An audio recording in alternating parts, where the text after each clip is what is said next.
Agency regular meeting of June 9. Please stand for pledge of allegiance. Ready to begin. I pledge allegiance to the flag of the United States of America and to the republic for which it stands, one nation, under God, indivisible, with liberty and justice for all. Please remain standing. Councilman Davis. Dear God, please help us make the right decisions for the city of Newman tonight. And please, God bless the United States and God bless Newman. Amen. Amen. Thank you. I guess I wasn't ready for that. Ed likes to do that. Roll call, please. Oh, he told me Attorney earlier. Kelly? Here. Davis? Present. Ian? Here. Mayor Pro Tem Martino? Present. Mayor Kate? Here. Item 5, declaration of conflicts of interest. Seeing none, we'll move to item 6, ceremonial matters, presentation by court-appointed special services advocates for the children of Stanislaus County. Good evening, Mr. Mayor and council members and eminent staff. Can I hand out something to you? I was trying to get it to somebody on your staff money? earlier. It's not money, unfortunately. And what I'm about to do is not request money as well, so Good. I'm You're not read gonna a get sigh any. of relief. You're okay then. I'm here to represent our approximately 50 advocates, the 100 children they serve, our board members, including Ms. Susan Mattis, who is here this evening, and all of the kids in foster care throughout Stanislaus County that we work with, many of whom reside in Newman and on the west side. And what we do, Court-Appointed Special Advocates, is what we do, and CASA is our acronym, and we work with children in foster care. We provide advocacy services for them, and we train people like you and people in the audience and your community to become advocates for these children. In the United States, there's almost 750,000 children in foster care at this moment. In California, the numbers are approaching 100,000, and in Stanislaus County, we have approximately 600 children in care at any given time. And so I would be maybe not the first to tell you, but I'll be one of the many to tell you the state makes a lousy parent. And if we're going to take a child out of their biological home, regardless of the situation, we had better do a better job and provide a better atmosphere, a better and safe environment than they came from. Many of the children that are in foster care in Stanislaus County do not have somebody to advocate for their needs. They have an attorney who often has a caseload of over 100 children on their caseload. They'll have a social worker who, despite their best efforts, have 40 children on their caseload and oftentimes cannot provide the advocacy that a child might require. And they have a judge who hears hundreds of cases in any given month. Often, the children of Stanislaus County, the average child in foster care has 7 different social workers, will attend 8 different schools. And so they don't have a lot of stability. Their life is something like as if you were standing in the center of a snow globe and all of the fragments of your life are floating around you, barely out of your reach. And so what we try to do is we train people like you to become advocates. It requires 30 hours of training, 10 hours of court observation. You're sworn in as an officer of the court, and then you're assigned a child or children. What you do is you stay with that child or children throughout the duration of their case, and that could be anywhere from 6 months to 10 years. We have an advocate who just came off of a case. She had advocated for the same young woman for almost 7 years, put in over 4,000 hours of her own time to advocate for that young lady. And the judge even said at the dismissal of her case that one of the reasons that this young lady was so successful, in spite of the overwhelming odds against her, was because of the services the advocate provided. And so I'm here mainly to tell you about what we do, because many people aren't aware that we even exist. And to also let you know that we're having an event on June 24th where we'll be honoring our presiding juvenile judge, Linda McFadden, Commissioner Nancy Williamson, who oversees the majority of the dependency cases, Mike Tozzi, the executive officer of our Superior Court, and Congressman Dennis Cardoza. And we hope to see many of you there. If you have any questions, I'm happy to answer them. Any questions of Steve? None? Thank you so much for coming. Thank you very much. Thank Have a you. nice Thank evening. Okay, we'll move on to item 7, items from the public, non-agenda items. If anybody would like to comment to the council, now would be time to do it. And we'll open up short time for comment on the budget hearing you just heard. And also, at our next meeting, we'll have an opportunity for comments to be made at that time as well. Mr. Mayor, council members, my name is Fred Klingel. I'm with the Operating Engineers Local 3, and I represent the miscellaneous members of the city. And I'd like to go back a little bit to the previous meeting when you, Mr. Mayor, mentioned that there was no coming together as far as concessions with several of the units. And I understand that 2 of the units already have made concessions. What I find interesting, though, is that Mr. Holland, and I don't know whether he's informed the council, but that we've offered to make a minimum of 10% concessions.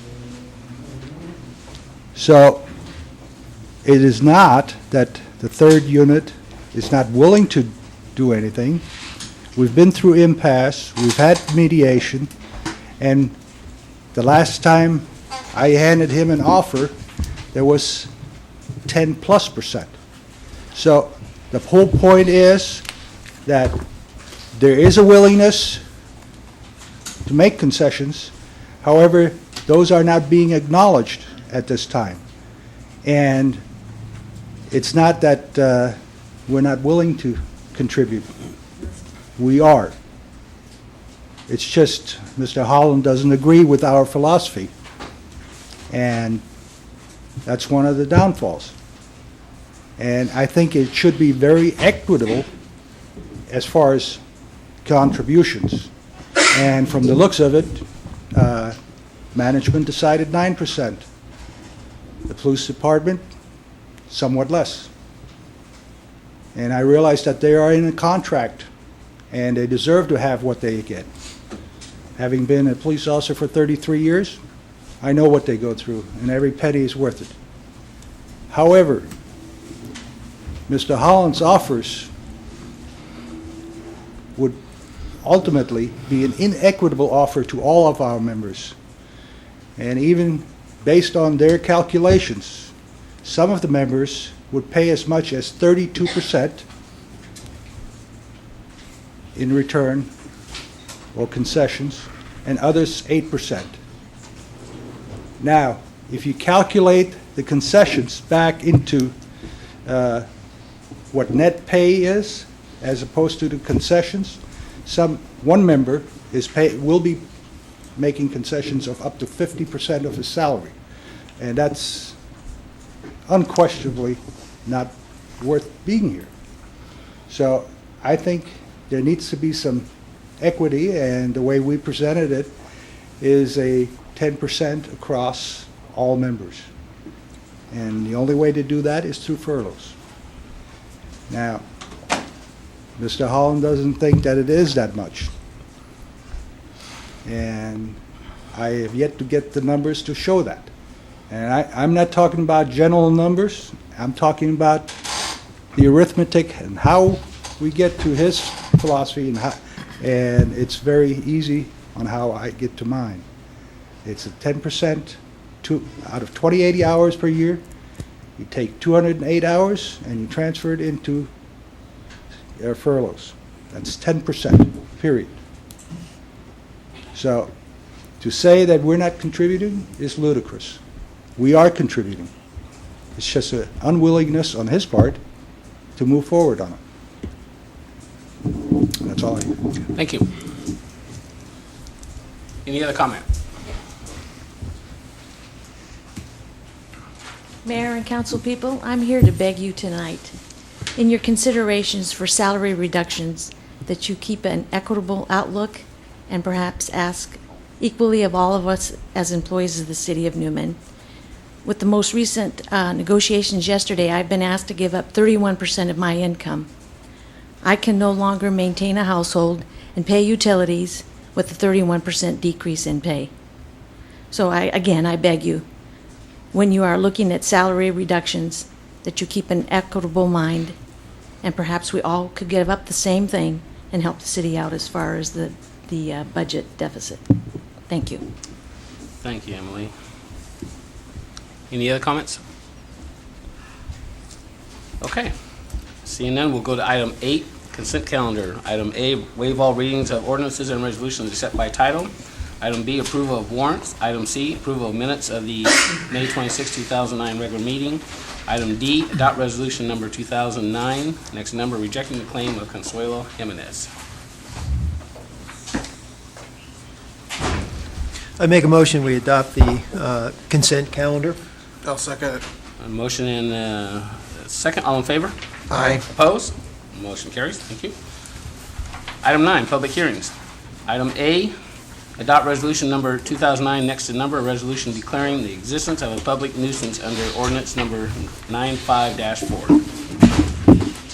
Good evening, Mr. Mayor and council members. We have a number of properties before you tonight that the police department has exhausted all efforts in working with these property owners to abate the issues at their particular locations. 5 separate properties, the 1900 block of Sydney, the 700 block of, what is that, El Yar? How do you say that? Ted, you're a man, or Councilmember Kelly, you're a man of the world. How do you say that? Where, well, I'm sorry, which one? I don't know. Mountain Court. 500 block of Banff, and 500 block Lady Slipper, and the 700 block of Oristemba Peak. Photos are accompanying there as well as I've been speaking, and we'd ask that you authorize the abatement process to move forward on those particular properties.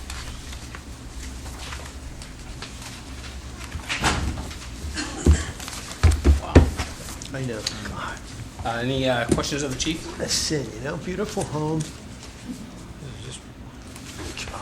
Throwing none? Mike, is this where the money's going, some of that stimulus, Yeah, or? I can't say it for 100% fact. If that is No, if that is a bank-owned property, the neighborhood stabilization program would target houses like this. Yeah. The city could then go in and buy at a discount, make the necessary interior or exterior, whatever it is, changes necessary to make it livable and for a family, and then we would sell them at a reduced rate to and recover our money to a family who is income qualified. Chief, question on this. Yes, sir. It seems like it's gotten pretty high, the grass.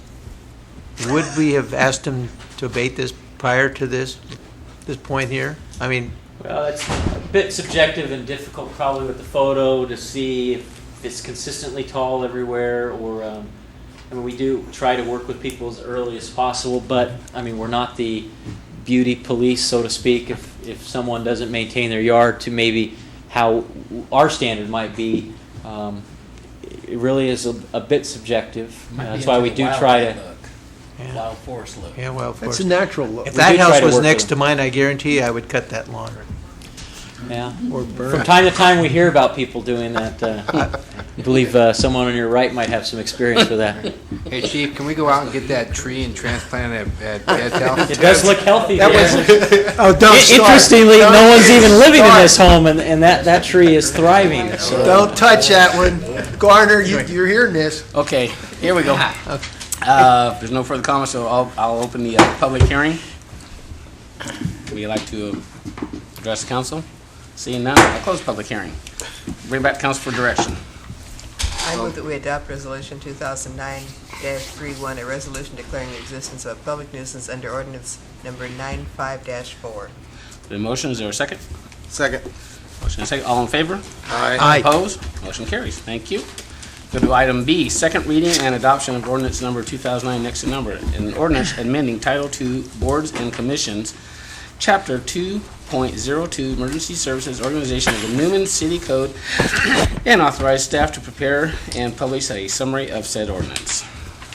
Thank you, Mr. Mayor, Council. This is, as you indicated, the second reading, as we talked at length about this at the last meeting, that this is sort of the last part of something you dealt with late in 2008, was when we joined the Stanislaus County Disaster Council versus having our own. Each of the 9 cities did that throughout the county, so we could combine resources and really speak with one voice in the event of disaster planning and an actual disaster. So this is making the modifications to our, we did that through resolution, and what we didn't do is make the modifications through ordinance. So that's what we're finalizing here tonight with the second reading of that. making sure our ordinance accurately reflects our practice. Any questions of the chief? That mean I don't get to be the head emergency guy anymore? Means the mayor, yes, this does not, no. Good. If there's no question of the chief, I'll open the public hearing. You would like to address the council? Seeing none, I'll close public hearing. Bring back to council for direction.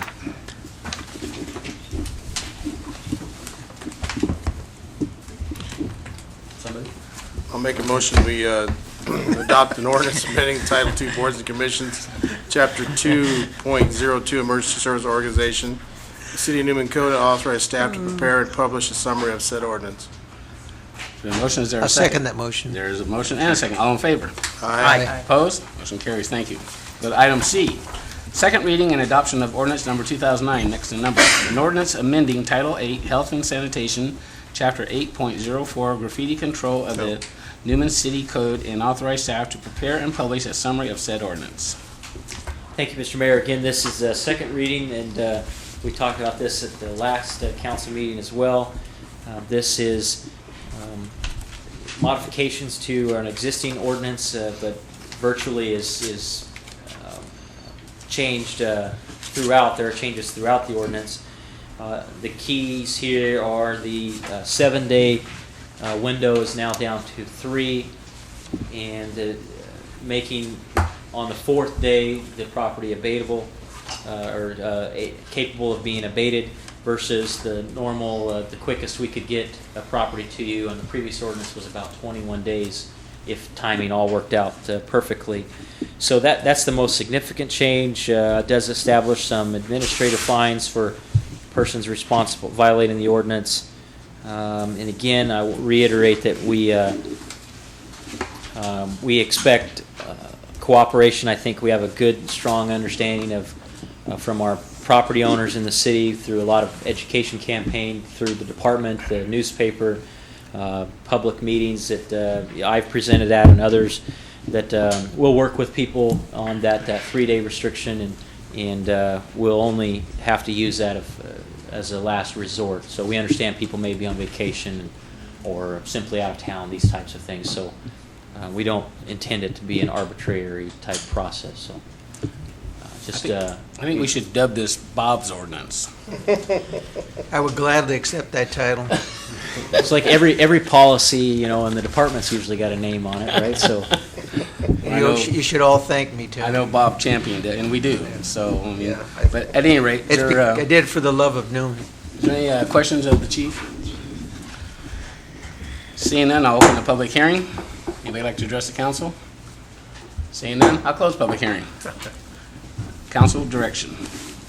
Bob, there's got to be you. Okay, I move for the second reading and adoption of ordinance number 2009, next number, an ordinance amending Title 8 Health and Sanitation, Chapter 8.04 Graffiti Control of the Newman City Code, and authorize staff to prepare and publish a summary of said ordinance. It's been a motion. Is there a second?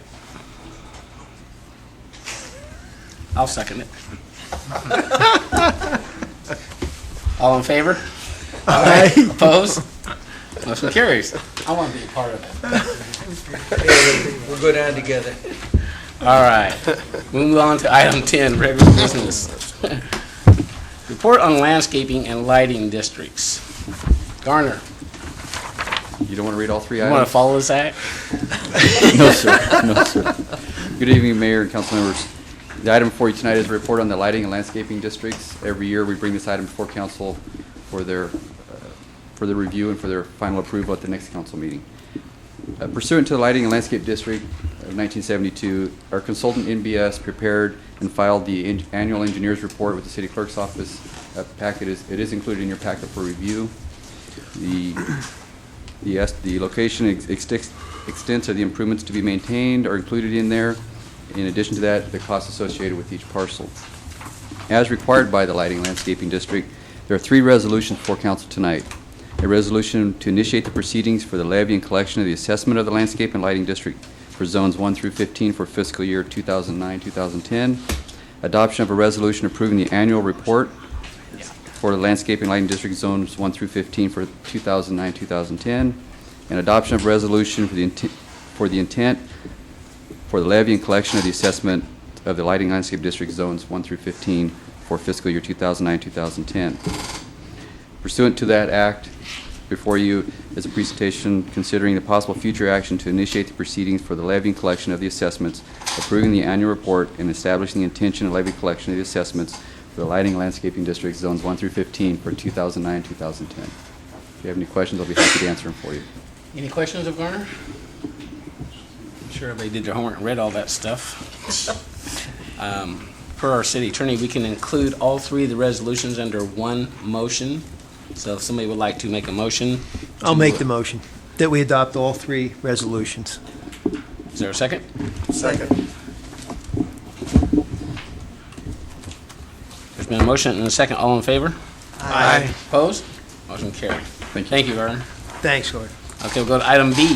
Adopt resolution number 2009, next to number, a resolution of the City Council of the City of Newman declaring its intention to enter into a joint powers agreement to establish the Northern Central Valley Energy Improvement Joint Powers Authority.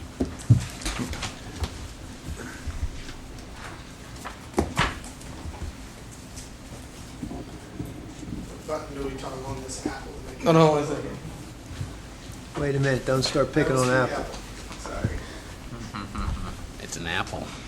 Yeah.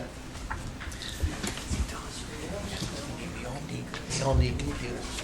Sit and get on the list. Oh, yeah. You'd like to bring that up? In a couple of years. Wouldn't it be great to have all your... Yeah. Yeah. Look at all this. I'm thinking, Yeah, well, I got to call it.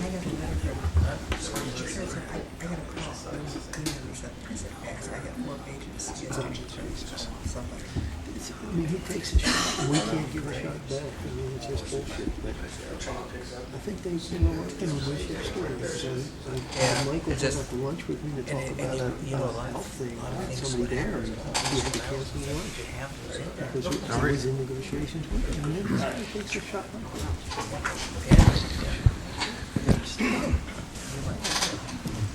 Sorry about that. Mayor and council members, my name is Doug White. I'm an attorney with the law firm of Greenberg Traurig. We will hold that against you. Appreciate that. Yes, we will. Appreciate that. Just real briefly, I work in our Santa Monica office. I'm actually from Modesto, born here. Worked for 10 years in the legislature on the area's behalf, and very excited to be here tonight and talk about an exciting program, which is how to some creative new approaches to financing energy efficiency improvements. It's something that we're doing in about 6 states with a number of different jurisdictions. Because of my relationship with your city attorney, Tom Hallinan, and some of the jurisdictions that we work with, we're pleased to have the opportunity to be able to come and talk about the formation of a joint powers authority for these ends here first. So that's exciting. So I'll go to the next slide.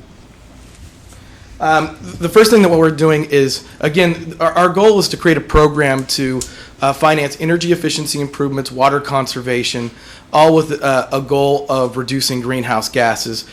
For the city's perspective, not only does this help your citizens, but it also helps the city meet its AB 32 requirements as those become go into effect in 2012. Also, you should know that we've been also working with the building industry and the California Air Resources Board, and some of the things we'll talk about tonight. They're excited about as opportunities to kind of mitigate under CEQA and other measures for the effect of greenhouse gases, as we have to take that into account in new development and projects under SB 375 and other new statutes. Just to give you an idea what it is we're just trying to get a collection of government entities together. Our focus right now, as it relates to this area, is on Stanislaus County. We have meetings set up essentially with every jurisdiction that did not receive direct funding through the federal stimulus block grant. So that's for cities, it's jurisdictions of 35,000 and less. So in Stanislaus County, the 3 jurisdictions that received direct funding were Turlock, Modesto, and Ceres. It's good to see the supervisor here. I'll get the opportunity to talk to him in about 2 weeks. So excited about that opportunity. So essentially, we're doing a regional approach, and one of the context and reasons for doing a regional approach is to keep the costs down, so the administrative costs for users who decide to take advantage of this program and/or governments who decide to take advantage of the program is as minimal as possible. So we get economy of scale. So just real quickly, I want to talk about what the program actually is and probably the four main components. What we're doing is, the first part is what we're doing right now, which is the creation of the Joint Powers Authority, going around, talking to local jurisdictions, seeing who's interested in participating, going through what the program is as we envision it, knowing at the end that you'll have full control over the money that you actually get. There will be some parameters when you, like anything else, when you apply for grant money, and you have to put in a plan as to how you're going to use that money. We're confined by that plan, but there's lots of flexibility within that. For instance, you may decide under certain programs that you would like to focus on water conservation improvements as opposed to energy efficiency. That's kind of flexibility and the type of improvements that homeowners could put in their home that we could work with you for. So the first one is creation. Again, that's what we're doing tonight. That's what we're working with the other jurisdictions in Stanislaus County to do. And again, every jurisdiction under 35,000, including the county, we have meetings set up with, and we'll be doing presentations too.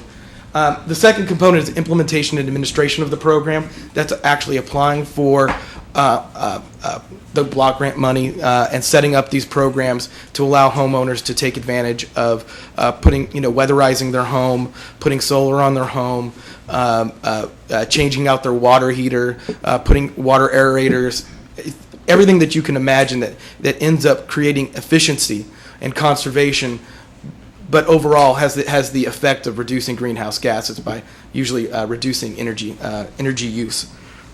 There's in the block grant, I keep talking about it, and that's because that's the initial funding for much of this program. There's about $29.7 million that are available in competitive fundings.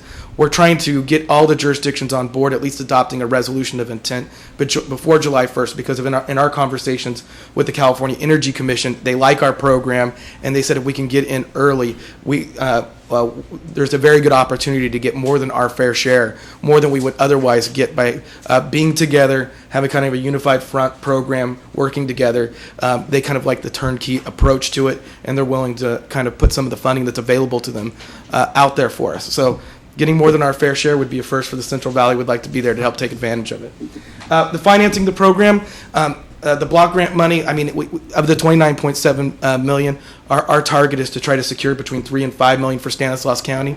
While you can run some, we'll talk about some more specifics of the program in just a minute. But while you can retrofit a lot of homes and government buildings for that amount of money, there are limitations. It's not going to allow you to do everything that you want to do. And the way to achieve large-scale change and achieve the results that you would like to do is to have financing to be able to better leverage those resources. So a lot of the block grant money will come in will be seed money to help set up the program and make those initial loans to homeowners to make improvements that will be paid off through assessments on their property. But it's really the seed money that allows us to go get the bond financing to really go and affect it on a very large scale level. So that's key. And when I say financing, I don't want you to think I'm just talking about bonds. We're also talking about grants, rebates, all kinds of programs. And I should say something also about financing. This financing is land secured. So what that means is any bonds that are taken out will not affect the city's bonding capacity, and will be secured by assessments on the property, liens on the property that are paid when somebody pays their tax bill. Anyone who participates in this program participates on a voluntary basis, so nobody's forced to do anything that they don't want to do. And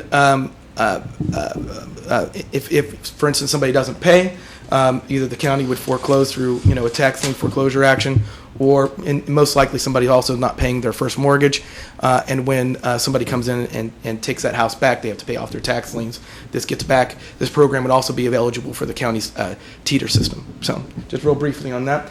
And then the most exciting thing that I'm going to leave and not go in much detail because it's I want to talk about it in a minute, is what I'm very excited about is our strategy of capturing, marketing, and monetizing carbon credits so you can sell these as you put these efficiencies on in homes and commercial buildings, and be able to turn that into a sustainable program that starts to fund itself, or use it to the city could use it to fund other priorities that it may have. So the next slide. So the first aspect, let's talk just real briefly about creation. Again, that's what we're doing tonight.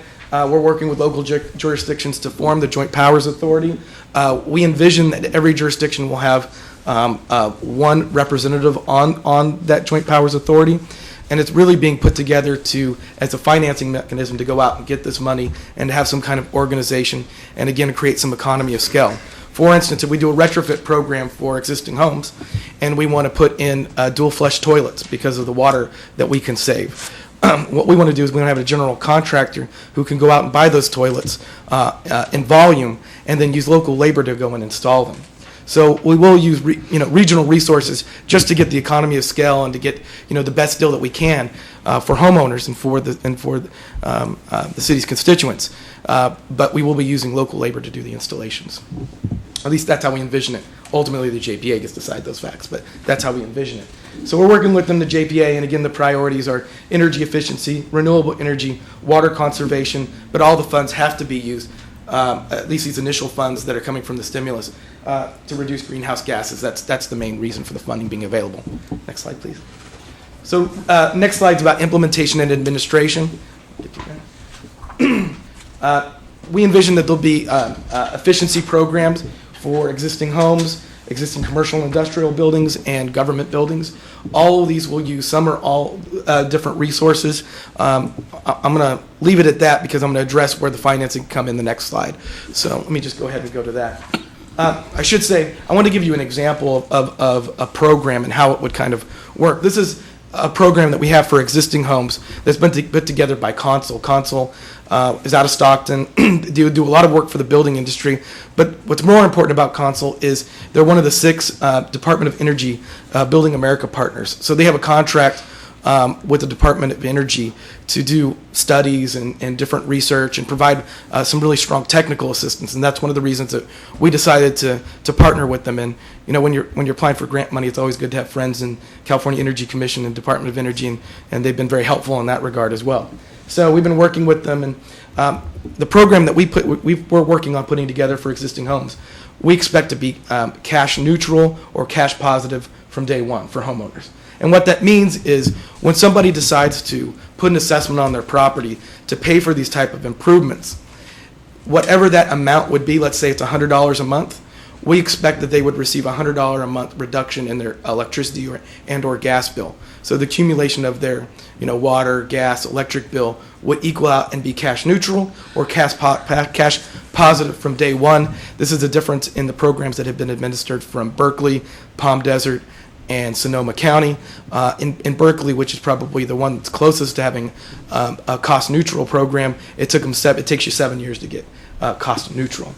The other good thing about this is in a time when we expect energy prices to rise on average 6%, this gives folks the ability to have some energy independence and to protect themselves against rising costs. What we envision is the good program, which is basically weatherization, is about $3,500 that somebody could finance, again, through putting an assessment on their property. The better program is about $7,500. These are approximations. Depends on interest rates and things when the bonds come through. But to give you an idea, $7,500. This might include some water efficiency, maybe a new water heater, some other things of that nature. Best might involve some basic solar. Solar's really, solar of any level is going to get you into about $25,000, $30,000. We're trying to stay fairly cost effective, but we can introduce some solar in the $15,000 range. These retrofits, on average, what we would expect people to pull from, for the average homeowner, we expect that they'll have a reduction of 5 tons of greenhouse gases a year. When we get to the carbon credits, I'll tell you why that's important. So we'll just keep going. But that's kind of an example of the program. The results that it would achieve would be cash neutral or cash positive from day one. This is the type of cost that you're looking at. You could decide if you want to make, for instance, solar available to increase that amount. This is just what we're coming in as what I would say is the default program. But I should say you will have the ability to change this program if you so desire. The more changes you make, the less we have an economy of scale. So that's one issue that we have. But you ultimately will be your decision to if you want to change it and create flexibility. So now financing, because I think that this is the key. Next slide, please. We're looking at using some of the stimulus funds. Again, I've been talking a lot about the block grants. and the $29.7 million of competitive money that's available. There's lots of other, there's grants that are available, rebates through utilities, bonds, and not necessarily, I'm not talking about general obligation bonds. What I'm talking about is there's things like QECB bonds, CRIB bonds. Don't ask me what all the acronyms mean. What they essentially mean is that you can, creative ways to finance energy efficiency improvements. There's some ways that we can be creative and do some reverse PPAs on private homes, government leases on that if we really wanted to get creative. But basically what I want to say is we're basically turning over every stone to find out how we can finance these different programs and get both the city of Newman, the county of Stanislaus, and the citizens who decide to take advantage of this program the most efficiency we possibly can at the minimal administrative cost. Voluntary assessments, again, I can't say this enough. Nobody has to participate in this program that doesn't want to, and the program is paid through through the stimulus funds that are available that you wouldn't otherwise get, and they're paid for by the people who actually decide to take out the assessments or improve their properties. So the people who will take advantage of the program are essentially the ones who pay the program. For that reason, we would like to use as much of the stimulus money as we possibly can. There are limits on the administrative cost. We want to use that because we want to keep, again, the cost of the assessments down as much as possible. So that's why the blank grant, I keep coming back to it, but it's so important. And then when we get to carbon credits, I want to talk about the sale of environmental credits. I changed the word here on purpose. It's not a typo. Energy efficiency improvements or energy efficiency credits, which actually, so anytime you reduce energy, it's actually sometimes called white tags. So, but it really is a carbon credit. But there's some differentiation in the academic world. We're not really worried about the academic world. So I just called environmental credits because we think that there are other things that we can do to monetize and market the reductions that would happen through a program such as this. So next slide. Carbon credits. So this is the most exciting one to me. Probably spend a little bit more time on this than the other ones just because it's very innovative and nobody else is doing it. So next slide. So and we're uniquely situated in California to be able to do it because we have AB 32 that's looming and coming into effect in 2012. Essentially what we're doing is we would like to take the energy efficiency improvements that will be put on homes, the people who we would reserve back the carbon credits. We would reserve them back on behalf of the city for a couple of reasons. One, carbon credits mean nothing on the individual level. You have to get to an aggregate level to be able to have them collect enough to make them have some kind of value. Have some kind of value.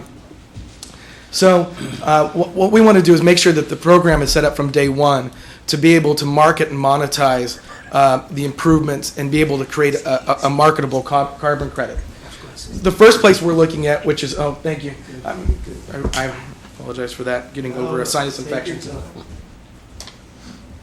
All right. So the first place is the voluntary market. The voluntary market exists right now. Some of you may have participated if you ever bought like a TerraPass or something when you traveled. Essentially, if we create a marketable carbon credit, for every ton of greenhouse gases that we can reduce, they're worth about $2 or $3. So, for instance, you take a home that on average reduces its 5 GHGs a year. Let's say you get 2 carbon credits a year, you're talking about $10. Doesn't mean a whole lot on the individual level, can mean something on the aggregate level. Frankly, we wouldn't do this program if we could only get $2 or $3. I'll just be real honest with you. But we want to make sure that it's available at every level, so that would be the entry level place that we would be selling it. The second one, which is my own creation, and I'm very proud of this, and it's been through a lot of hard work talking with different planners in the area, talking with Tom and others, we've been working with the California Air Resources Board, but it's to create a local mitigation bank. So what does that mean? So during the process of making these improvements, the city would reserve back the carbon credits that would be generated. So on average, 5 per house. Those carbon credits, as as you have new development that comes in, we all cross our fingers, new development come into the city, new businesses, people who have to mitigate their greenhouse gas impacts because maybe they're mass polluters, they're going to be looking for places to buy mitigation credits. And we think, as opposed to going to the state, which they would like to set up a program, this would not be covered in AB 32, but we think that the best place to come is at the local jurisdictions. And so you would have a local mitigation bank that you would set up. So all these improvements, you would reserve back the credits, and then people who needed to mitigate because they're doing a new development, and CEQA requires them to mitigate the impact of their new development, or they're putting in a new business, puts a lot of stuff in the air, and not only have to deal with the Air Resources Board on the air quality issues, but on the GHG issues now, to buy from you these mitigation credits. And we've been working with the University of Florida on this, a lot of studies in Gainesville. We believe that those credits are worth about $10 to $15. So here again, so now if you take an average house, 5 GHG reduction per year, you take the low end, you're looking about $50 a credit. Doesn't mean a whole lot to an individual homeowner. You do 1,000 homes, starts to mean something. So we also think that the mitigation bank is value to you because you can use it to create, to bring in the industry that you want. Because as industries relocate to Newman, many of them, as they set up shop, are going to have to mitigate for their impact. And Newman can use the credits that it has obtained to assign them to them as basically a benefit to coming here. So you say, hey, if you come here and you do business in Newman, you're going to have to do X mitigation for your greenhouse gas impacts. We're going to assign you part of our credits because we think it's important that you're here and do business here. So we think for those reasons, it gives you the flexibility to attract business, to procure revenue, or in the case of City of Santa Monica, because they think that they're best just retiring them and not monetizing them. I'm not of that opinion, but every jurisdiction has their own priorities. So, and you can also, there's no restriction, it doesn't have to be used to sustain this program. It could be just general fund money if you wanted it to be. So the last market is when AB 32 takes effect in 2012, there's going to be a cap and trade system that the utilities and major polluters are going to be involved in. We already know that the utilities can't hit their numbers. There's just no way. And so they're already looking at, and this is where our discussions with the Air Resources Board has come in, they're already looking at ways to find preferred offsets outside of the cap and trade system. And we believe that the credits that we can generate will be set up to be sold, much like on the European market, in this regulated market. And if you use the European market as an example, you're looking at approximately $30 to $35 per credit. Again, you generate on average 5 credits per house. You do 1,000 homes, you're getting $30 to $35 a credit. It starts to be significant money, and now it's worth the effort, time, and expense it takes to administer a program like this. So with that, I think that's very exciting. Nobody else is doing it, including Boulder, who's been the first city in the country to issue bonds for these types of purposes. So next slide. Just a few closing comments. Again, I can't emphasize this enough. This is a voluntary program. Nobody's forced to participate in it. You ultimately will have local control. You will decide what your priorities are and whether or not you prefer water conservation over energy efficiency, or whether or not you are like Berkeley and want to do renewable energy. It really is up to you. You will decide the size of assessments that you want your homeowners to be able to take out, and you'll decide the homeowners who are going to be eligible for that program. To that end, we will provide you with a lot of guidance. There'll be a big default, and you don't have to worry about wasting your staff time on it. It's only if you choose to have different priorities, is there going to be any time, from yours and staff expense. There would be one representative from this council or for the Planning Commission that would need to be appointed to participate in the Joint Powers Authority. And we are asking you tonight to adopt a resolution of intent, which would only say that you're willing to move forward to negotiate the agreement. It doesn't actually mean that you have to participate, and you would be eligible to back out at any time if you wanted. Again, the only constraints would be, if we apply for block grant money and there's a plan in place, there is flexibility within the plan, but we'd have to operate within what our application was. Most of this program would be paid through land secured assessments or one-time funding through the stimulus. It doesn't affect your general fund or your bonding capacity, again, because it is land secured and not secured against the city's capacity. It's paid by the users, and I think it's a fairly exciting way to really effectuate some change and meet your statutory requirements. Next slide. And with that, Greenberg, Greenberg Child will be providing the legal assistance, Consul will be providing the technical assistance, and we hope to have a turnkey solution for you. I should say that Consul will be doing the application at no charge to any of the cities. They're paid through a grant that they have with the Department of Energy to be able to do that application, so there's no cost to the city. Having said that, we have to get to a certain size in order for them to qualify under the Department of Energy's program to be able to do that. So with that, I'd just like to answer any questions that you have, and thank you for your time. I guess there can only be one Berkeley, huh? We don't want to be like Berkeley, do we? What? There is Palm Desert and there is Sonoma, so. Does anybody have any questions, Mr. White? I'm sorry. Any questions? Could we use the stimulus money that we have, working in parallel with, like, if we were to, all those homes that right now we're going to redo with the stimulus money, Yep. could we put, let's say, solar energy on there? Maybe do half from us, from our stimulus money, and then half from a bond or whatever or assessment on that house? Would that be Talking possible? about the NSP program. Yeah. Yeah, there's several different programs that you can couple to take advantage of.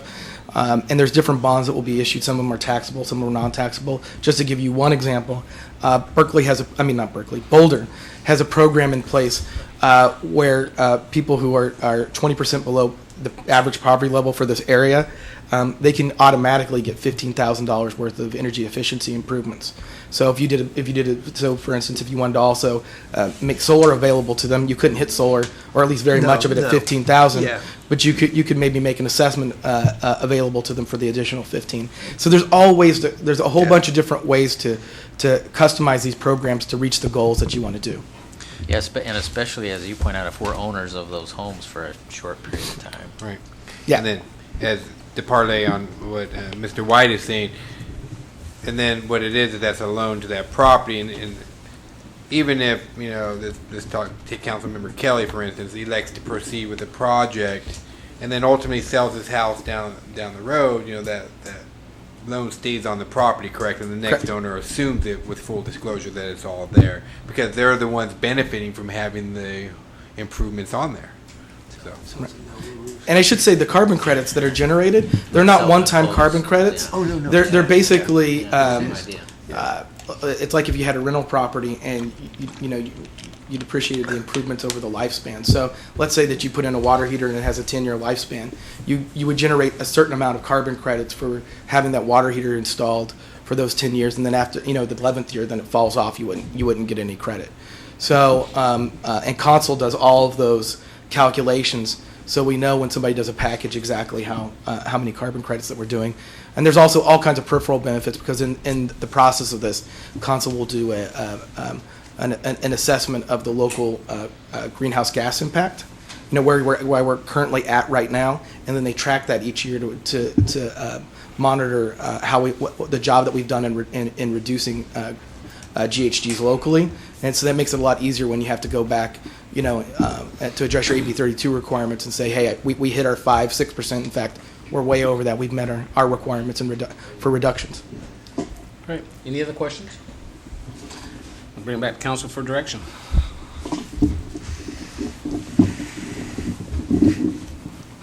It's your turn. Would somebody like to address the resolution? I make a motion that we approve the approval of the city's intention to enter into a joint powers agreement to establish the Northern Central Valley Energy Improvement Joint Powers Authority. Motion, is there a second? I second. Motion and a second, all in favor? Aye. Opposed? Motion carries. Thank you. Okay, we'll move to item C. Approve the final redevelopment business loan documents for the Jose Reynoso agreement. Thank you, Chairman.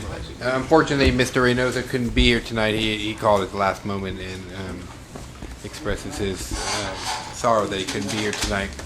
Again, at our last meeting on May 26th, I brought this item forward because there were some conditions there were some conditions on the loan agreement that we wanted to make sure that we clarified with the agency before even moving forward on this particular one. Some of those things were, one, there were 2 existing liens on the property. One was a loan, and the second was a line of credit. And the other piece was the loan to value ratio and an appraisal that was a little bit old. I talked to Jim Cogdale of Cogdale and Giome, and we did talk about what the cost would be to get a report done for a new appraisal on the property. It's about $2,500. It takes about 3 to 4 weeks.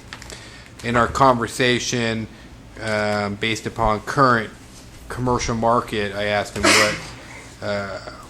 what kind of reduction in value he anticipated. He said they're very hard to assess at this particular point in time, but he said it's in all likelihood there's probably a 20 to 30% drop in value from any appraisal that was conducted in April of 2008, which then would put the appraised value of the property at $367.5 thousand up to on the low end about $429 on the high end. And again, currently there's the existing lien was $150, and that was, I believe, in December of 2008 is when he did that. So essentially he's got about just under $150 on there. To add $200 on there, you have very minimal coverage if you're at the low end, and slightly more than minimal coverage on the high end. So those are kind of the parameters, but I think the other thing that the agency needs to consider as we decide to move forward is Mr. Bigelow is looking to close his shop here any time, and there's Mr. Reynoso and him have a handshake deal on that changing ownership. I don't know, and I don't believe, because Mr. Bigelow got the letter from Jim that they're going to close his shop. Mr. Reynoso did not get a letter. And in his last time I talked to him, he had not got a letter from GMC saying that they were closing down his dealership. So that bodes well for us. Mr. Bigelow's operation, the Chevy dealership operation, brought in on average between $35,000 and $45,000 general fund revenues to us through his sales in both the automobile and the service shop. So that's a loss of revenue to us. At its current site, Mr. Reynoso does about $100,000 in parts alone at his shop in Gustine. If we fail to, again, attract, in staff's opinion, if we fail to attract a reputable dealership to fill this hole that's about to open up, it's going to be a while before we're able to get a car dealership to open up in Newman. Mr. Reynoso has been operating Depot Garage for a decade now, so he knows how to own and operate a dealership.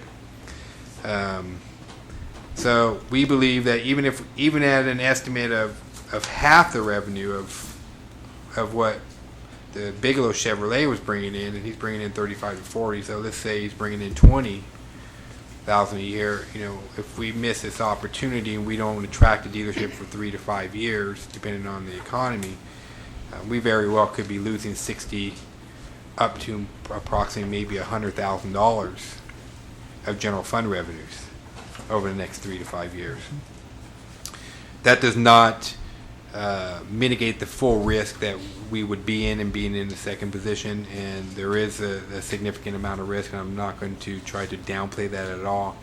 But what I am trying to say is there are times when, as an agency, and I would never say this from the city's perspective and using general fund money, but there are times I think it is appropriate for an agency to look at the risk-reward factor and make determinations of what it is that we're trying to achieve. The opportunity here to bring in this dealership, to create the jobs that go along with it, and to generate sales tax revenue, I think outweighs the risk of having a loan in second position with minimal coverage for the loan-to-value ratio. And so with that, it is our belief that we should move forward with the loan application and fund Mr. Reynoso's request for the loan and accept the building as a second thing. And then, I'm just back up one more time, Commissioner Davis, before our Councilmember Davis. He also agreed to put up his mechanical equipment and other furniture and other equipment that's inside the building as for additional level of collateral. The original loan was for the building. So I have a question. You say we're in second position. Now, what went away? The $50,000 last? That's correct. The $50,000.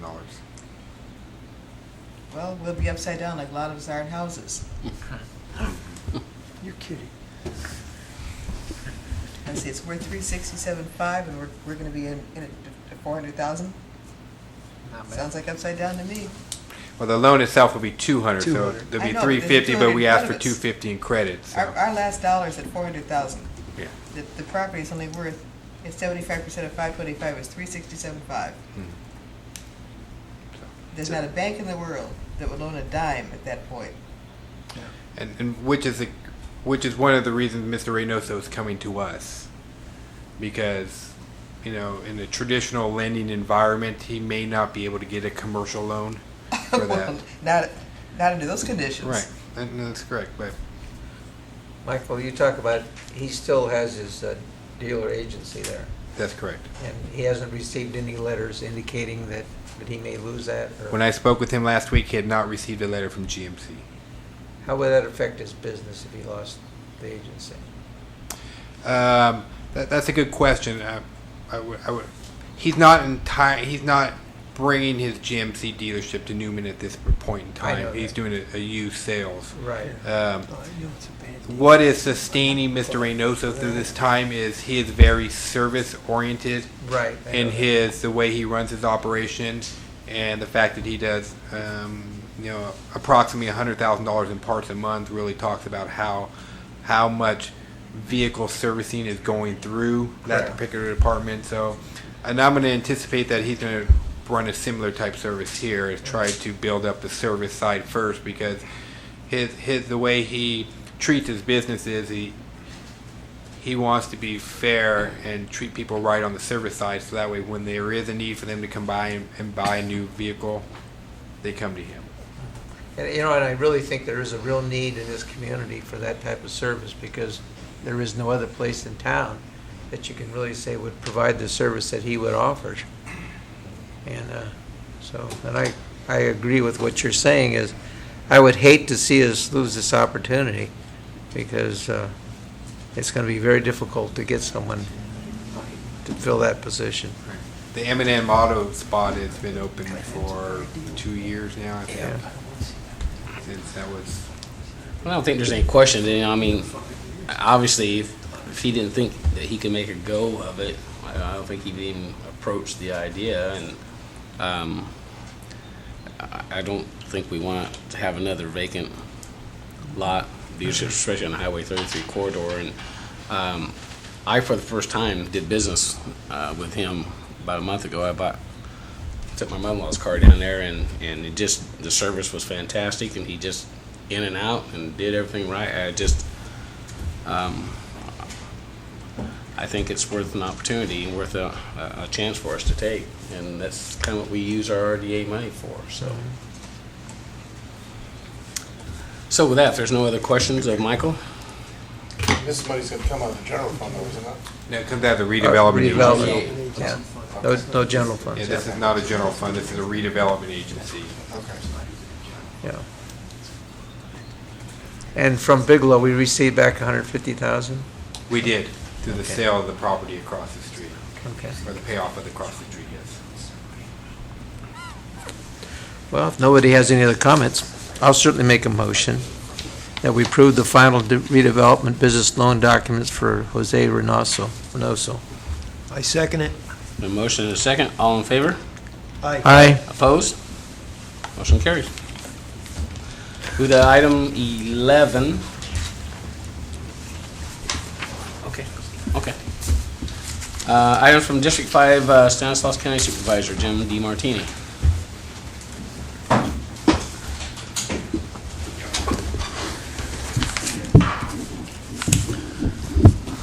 Good evening, Mayor Keaton, council members. I don't have very much for you tonight. I just would like to say that last night I went to the Newman Crows Landing School District giving the first presentation on the West Side Healthcare Task Force. Councilman Candia was there, and I went along with Keith Boggs from the Chief Executive Office. This task force, you know, has been working now for a couple of years, and we're doing our first project, which is a Healthy Choices program right here in Newman on August 6th. So the objective of going to the school district was to get their support in the future for an essay contest and drawing contest that we'll use to make a calendar later on in the fall. And to kind of introduce them to what we're up to here, what the problems are for healthcare in the area, and that there is a group of 3 cities, 2 counties, 2 healthcare districts, and 3 hospitals, along with Golden Valley, that are trying to find some solution to it. So I thought it went pretty well. I intend to go to each of the school districts. Like we're on the agendas already for Patterson and Gustine. And I'll give a formal presentation at some time in July to you, just, you know, so the citizens of the town could see it, and I'll do a PowerPoint. And then I'm doing a couple of rotaries too, probably the one in Gustine also, but I already have scheduled Newman and Patterson rotaries.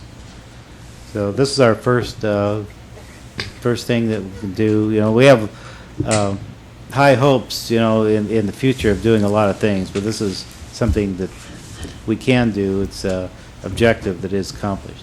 And we're going to have the Biggest Loser contest, too, so that one ought to be interesting. So, and then we will do a weigh-in on August 6th, and then the weigh-out at the Fall Festival. So, anyway, that's where I'm at now, so it's just starting to come together. I have no further news on the Orristemba Creek Flood Control Project. I've been to Cardoz's office 3 times on the last month, checking to be sure that I'm not missing the meeting, the long-awaited meeting with the Fish and Game and Fish and Wildlife and Corps of Engineers, but they're still dinking around on their projections and costs of the bypass channel. I think is what's holding everything up now. It's crazy. Just the cost. So they are working on it, but you know, they really add some real meaning to the word slow. This meeting was supposed to happen 2 or 3 months ago. They're still not ready. So if you ever wonder why we spent $3 million already and still haven't got a project, That's crazy. The Corps of Engineers is really at the root of the problem. But the Fish and Game and the Nature Conservatory hasn't helped either.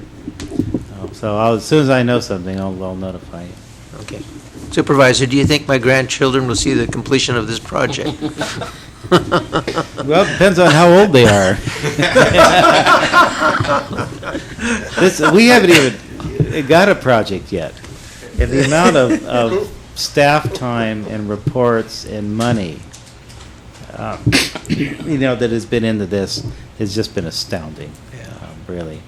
I think we are coming down to a solution of a project, but we still haven't got all the funding for it. We're lucky that we got the funding just to do the study. I think that you know, building the project may be the easy part if you can get that. I think it will. Ever get a plan. I don't know what to tell you. It's really disappointing. Yeah, I but mean, we we've really looked- thank you for your efforts. I mean, my We have God. looked at every aspect of this thing, from the detention dam to a whole bunch of alternatives. We've worked with you know, CCID on that, and different landowners, and a variety of government agencies who really are not very motivated on getting anything done. They are, what motivates them, it seems to be, is getting paid to do studies.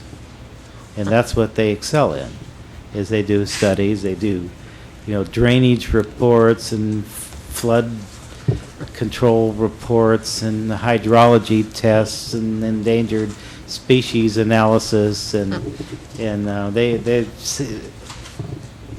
I shouldn't say that they seem self-serving, but at times they do. Because they just don't seem to have any motivation to get anything done in a reasonable amount of time or a reasonable cost. But it is still moving along. The bypass channel, maybe a pipe, underground pipe that goes to the San Joaquin River along county right-of-way. We're talking, instead of a ditch, bypass channel might be a underground pipe, which would probably be a whole lot better.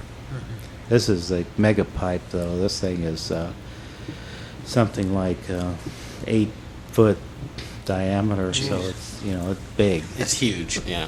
Yeah. I haven't been able to attend the meetings in Sacramento, but I do get, they email me the minutes of the meetings, and you're right, it's amazing at some of the discussions, because they start correcting each other how they should word things and say things, and but I think the latest timeline for the last email I got last week with the update is they hope to make some presentations in July. Is that what you understand?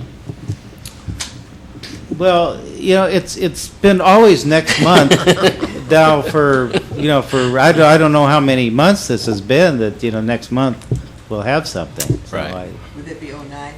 Yeah, yeah. Well, David and Sarah both had emailed me some of the information from the meetings that were held in Sacramento. So I may just go ahead and try to make one of the meetings up there next time. I think I've been up there before, but not recently. But Yeah. last time I was there, Maybe we'll get nothing got together and done. we'll go together, maybe make an appearance. Yeah, at the I next can go along with you. Maybe it'll help. Yeah. I've worked with Cardoza's office on this, trying to get this thing done. And Cardoza's not the problem on this Right. thing. He has been. Well, Dee Dee's been very- pushing, has been pretty hard, steadfast. They've got on it. the money, and they have pushed it as hard as they can. But they're a group that is. Well, hopefully we'll have something in definitely in no place hurry. for the next flood. Well, I mean, that's the 100-year objective flood. here, it's a flood control project. and Yeah. It's, We can't- I'm just really surprised at how difficult something like this is to get done. Yeah. I really am. I'm just astounding, really, how long it takes and how much money it costs to do the planning. Well, could we sue them if we get flooded? No, I don't think Yeah. so. No, I don't think so. No. You can sue anybody. Yeah. Okay. Just don't push it, guys. Let's see if we can, Just remember, it's a 100-year flood, and we've already had 2. I'll wait. Any Well- questions of the supervisor? One thing I want to say about the 100-year flood, that doesn't mean it'll happen every 100 years. That's one thing I've learned in this. It means that you have 1% chance that will happen every year. Yeah. So theoretically, you could have it happen every year for 100 years, but you have a 1% chance. This project is supposed to do a 200-year flood, which is a 0.5% chance every year. And that has actually run the cost up quite a bit. Is that? But the models show that this thing will work.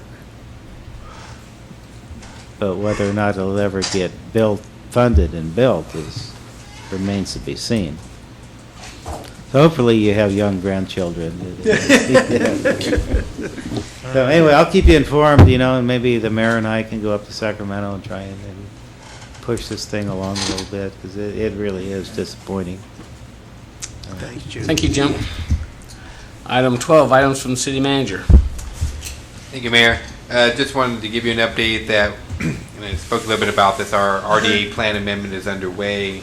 We actually had our consultants in town last week, and part of the plan amendment requires them to do a blight assessment. And here goes for Bob. This one's for you, Bob. They came in and visited us, and they said, hey, you guys are doing a pretty good job. You don't have that much graffiti. I said, man, we're working really hard, and we're passing new ordinances and all that stuff. Well, that's great for your community, but bad for your RDA plan.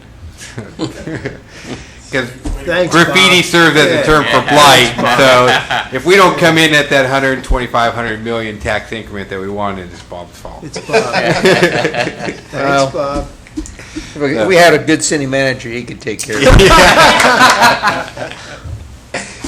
So I just wanted to let Councilmember Kelly know that if you're not planting a tree next Monday, Bob and I are going to be meeting 2-on-2 with the school district. Oh, that's it. Yeah, so. Okay. Well, I won't be here. I'm going you on going? Thursday. I'm Okay. going for 10 days. All right, Bob and I will hold down. the Tuesday. fort on that one. Okay. Can No, you guys- Monday. Can you hold it Monday, down? sorry. Next Monday, 4:30. I did talk a bit about it. We have our garbage collector coming in tomorrow, so we'll be discussing contract extensions and those types of things with them. So, and then lastly, each of your picks is now hung beautifully in City Hall, as well as we've posted your images on the World Wide Web on our website. So the pictures that you took with Dean the other day are now framed and on the wall at City Hall, and then also we posted those on the internet. So that's all I had for you. Good news. Thanks, Michael. Staff members, anybody have anything to say? Step right on up. Garner? Just had a couple things to kind of update council on. The previously council approved a contract with Romina Construction for the effluent storage basin. That project will begin construction next Monday. With the notice to proceed, that's when they'll start construction. You have a chance to come out there and see, they have some very large equipment staged out there already. The tires are probably 12, 14 inches high on their grading Inches? equipment. Feet. Did I say inches? Yeah, you said I'm sorry, inches. 12. No, that's 12 to okay. 14 Yeah, feet I tall. know what you- The equipment's very large, probably some of the largest construction equipment I've seen in some time. The contract's approximately 55 to 60 days long. By end of August, we should be completed with that project and moving forward with that. Last thing I have is the 2009 street maintenance project is bidding by the end of June. We'll be advertising and bidding that project, opening bids July 7th, and hopefully by July 14th, I'll be bringing a contract to council for award on that project as well. And under construction approximately August of this year to do some more street maintenance repair with the Proposition 1B money that Michael showed previously in the budget. So, any questions of me? Great. Any questions, Garner? Thank you very much. Thank you. Thank you. Terry? Mel? Sonia? Stephanie? I mean, it's a rarity. Thanks, Mel. Good evening, Mr. Mayor, council members. Just a couple updates. We have 65 kids registered for our Fit Kids program, which we meet Mondays, Tuesdays, and Thursdays, and they keep us running for 3 hours. Our youth soccer registration, regular registration ends this Friday, June 12th. Late registration will then continue until the 26th. We are still accepting registrations for soccer camp, basketball camp, volleyball camp, softball camp, session 2 of tennis lessons, line dance lessons, and martial arts. Unfortunately, we had to cancel our cheer camp due to lack of interest. It was supposed to start this Monday, and we only had 6 registered participants, so we needed staff spent other places better than with that. Any questions? Questions? Okay. Excellent. Thanks, Tara. Thank you. All right, thank you. Chief, anything? Nothing? Stephanie, anything? No? Sonia, nothing? Mel, got anything to say? When's the next fire department dinner? Monday. Monday the what? The 15th? Yeah, what date? The 15th. Third Monday. That's 2 on 2. All right. Followed up with dinner at the firehouse. With Mel. Council members are always welcome, right, Mel? I Oh, went yeah, and he had did- dinner last month there. Yeah, they make Okay, it You're mean. gonna have to go down there, Nick, and just Yeah, you will go down there. Item from council members. Nick?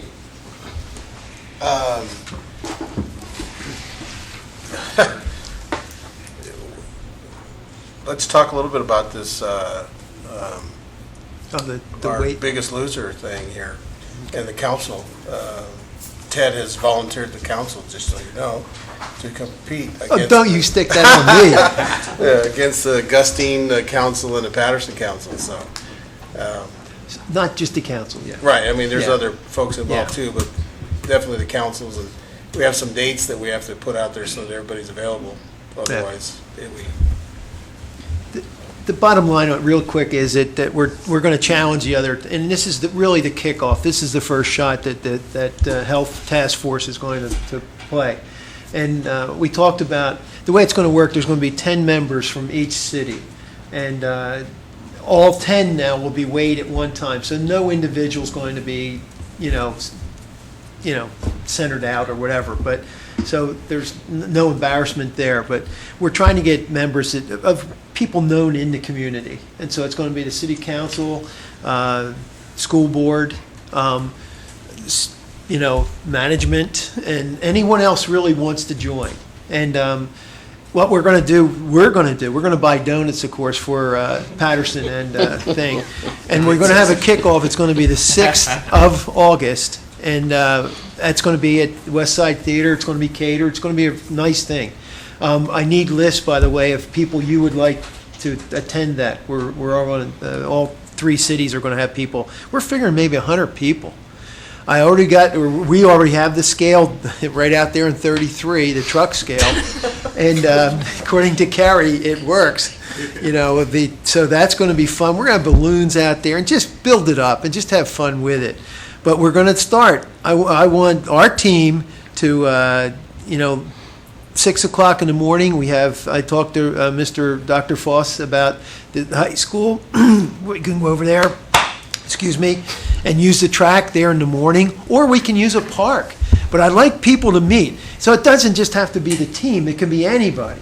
I mean, bring your wife, anybody that wants to join. Just come out and join us.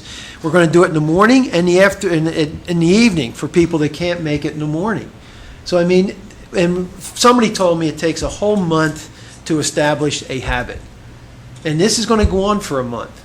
So, I mean, it might be something. And the camaraderie, I just think it's going to be a lot of fun, to be honest. There's going to be a lot of busting of buns and everything else out there. So, no pun intended. So, we're looking for volunteers, people that would like to join it. You're not going to be embarrassed. I'll guarantee you that.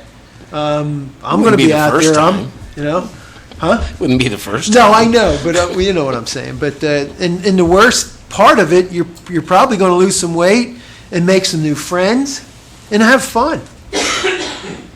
So this is what we're talking about. Nick was kind enough to go. And the weigh-in is August 6th. Yep. The day of the, over at the The kickoff, theater, basically. the Yeah, kickoff. the kickoff. And then the way out, or however you want to say it, is going to be at the Fall Festival. The morning of the Fall Festival. We're going to have big balloons over there and just, But we also need contributions for donuts for Patterson and Gustine, or anything else you folks can think. I have a whole thing I wrote up, and I want to see if I can get it into the newspaper about things that we're going to, because we're going to, Newman being the good quality town it is, we're going to hold a ice cream and cake social for the other 2 towns. So that's just before the final weigh-off, by the way. How many members on a team? Just 10, Bob. Huh? Just 10. Just 10? 10 people, yep. And very quickly on that, the way we're going to do it is we're going to weigh each team, and then we're going to basically divide that by 10, so an average weight. Now, let's say 2 of those people from Patterson or something can't make that final weigh-in, that average weight is going to go on top of whatever those 8 people weighed. And that's going to hurt. So we need people, the 10 people have to be committed to this thing. And have fun. It's not supposed to be, diary and all this stuff. It's going to be fun. And like I said, you're going to meet some new people, and plus have some fun. And actually get into maybe a good lifelong habit, healthy habit. So, anyway, we're looking forward to that. It's going to be a lot of fun. What? What, Thomas? Some got more to lose than others. Yeah, I said, why ruin a good thing? Nick, anything else? I mean, Ted spoke enough for both of you. So I can sign all you guys up, right? Ted spoke enough for both of you. I'm already on the program. So. Yeah, So is Bob. I'm on the program already, too. Yeah. There's Anything 2. else? We need 8 more people. 7 more. After maybe after a meeting, I can talk to you, Chief. I've got a neighbor asking me about dog barking. So can you verse me on that so I can help her out? Thanks. Shotgun. That's all I have. Bob? Well, to get serious again, you guys are giving me a hard time about the graffiti, but guess what? You all voted for it. Nobody's giving you that time. Anyway, one of the things that, and I know in the past we've tried to do this, but with the atmosphere the way it is with we're going to lose people in a lot of areas in the city probably. We have to look for volunteers, and I know that there are people out there that have talked to me that are willing to volunteer their time, and I don't think it's premature for them to come forward, but just so everyone knows, there's people out there that are willing to give of their time to the city, and they're sincere about it. So I'm just saying, we should keep that in mind and try to get people out there to volunteer their services. That's all I have. Okay. Roberta? I don't have anything. Okay, Ted. No, I just have one thing. I had someone stop us on our 6 o'clock walk, and it's up at the park, the Rose Park, up there, and right there, there's no crosswalks and things. I just need to talk to you guys about that, just to, and see what your thoughts are on that. And it was just, just asking what we could do, and so I just need to talk. Other than that, excellent. Great. I just had a couple little things. This year and next year, I'm the president of Tosca, and I just want to like to mention that we had the Tosca banquet a couple weeks ago, and Tosca handed out over $64,000 in scholarships this year. Unfortunately, we're down from the 100+ we handed out last year, but I think it's worth mentioning that Tosca over the last 16 years has given out over $1 million in scholarships to students of Orstema High School and graduates. So I think it's certainly just a fantastic scholarship program. So I get to be president again next year, so I'm looking forward to that. Do you mind if we do this? I'm serious. I think that's $1 million, guys, in a town like this. I think that's fantastic. We've got 15 hard-working board members, Yes. and Susan Mattis is really the glue that keeps it all together for us. So, and also I had an opportunity this year to speak at the baccalaureate, which was really nice. I had at the YOLO, and I think there's probably 40, 50 kids showed up with their parents, and it was really a nice program, and it was good to see. I know it had been down, I guess, for a couple of years, but they rejuvenated it again, and Johnny Kinamaka was really the driving force putting it back together, and so it was really, really nice, and yeah, they had a lot of food and drink for everybody. It wasn't diet food, but it was good. So, but it was really nice, so I thought it was just worth mentioning. So. With that, we're going to adjourn into closed session. We're going to, for a conference with labor negotiator, miscellaneous bargaining group, Government Code 54957.6, conference with legal counsel, potential litigation, one case, Government Code 54956.9, and public employee personnel evaluation, city manager, Government Code 54957. Good night. Adios. I have to laugh. It's so cute.